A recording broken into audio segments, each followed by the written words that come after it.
আসসালামু আলাইকুম। কঠিন একটা ভূমিকম্প হয়ে গেল সকালে। তারপরেও সবাই কেমন আছেন? আশা করি সবাই নিরাপদ এবং ভালো থাকুন।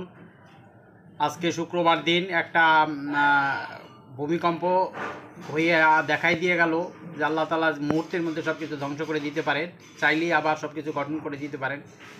আশা করি এই শেয়ার বাজারে যারা আছেন তারা ভূমিকম্প দেখে অনুভব করবেন যে এর থেকে বড় ভূমিকম্প বিনিয়োগকারীর মধ্যে ঘটে যাচ্ছে।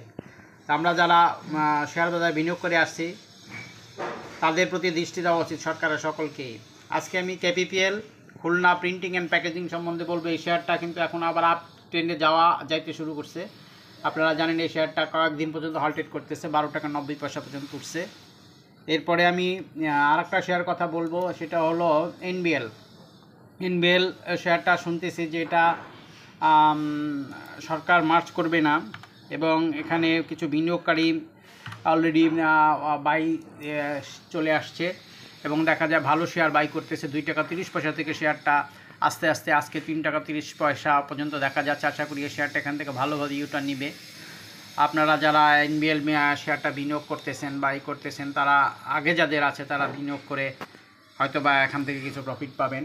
এছাড়া আমি ইউনিয়ন ইন্স্যুরেন্স সম্বন্ধে বলবো। ইউনিয়ন ইন্স্যুরেন্স শেয়ারটা কিন্তু খুব ভালো শেয়ার।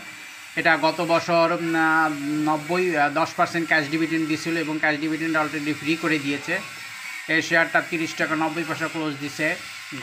কালকে 40 পয়সা ক্লোজ দিছে, 40 পয়সা কমছে।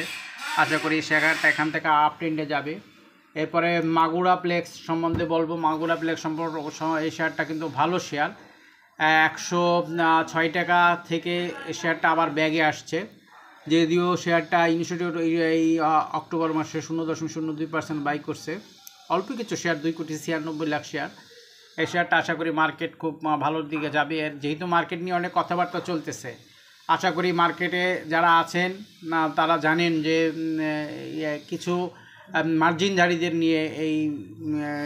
মার্জিনধারীদের নিয়ে বা মার্কেটটা খুব খারাপ অবস্থায় রয়েছে, এবং সরকার কিছু ভুল ডিসিশনের কারণে, অর্থাৎ দেখা গেল যে কয়েকটা ব্যাংকে সরকার বলছে বিনিয়োগকারীরা কিছুই পাবে না, এ নিয়ে আন্দোলন চলতেছে। আশা করি যে এটার একটা সুরাহা পাওয়া যাবে।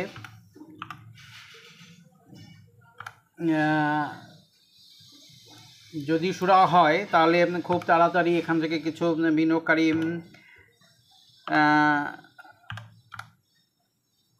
বিনিয়োগকারী এখান থেকে কিছু লাভ পাবেন, কারণ কিছু শেয়ার পাবেন, তাইলে কিছু লাভ পাবেন। এরপর আমি প্রাইম ইসলামী লাইফ ইন্স্যুরেন্স কোম্পানি সম্বন্ধে বলবো। প্রাইম ইসলামী লাইফ ইন্স্যুরেন্স শেয়ারটাও ইউটার্নে যাওয়ার সম্ভাবনা দেখা দিয়েছে এখন, যেহেতু 31 টাকা 10 পয়সা 31 টাকা 60 পয়সা ক্লোজ দিছে।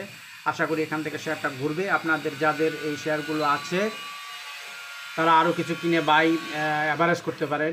সরকারের এখনও যদি মাথাচড়া না নেয়, আজকে ভূমিকম্পের পরও যদি সরকার এখান থেকে একটা ভালো ডিসিশন না নিতে পারে, তাহলে মনে করবো যে তাদের ভিতরে মুনাফিকি কাজ করতেছে।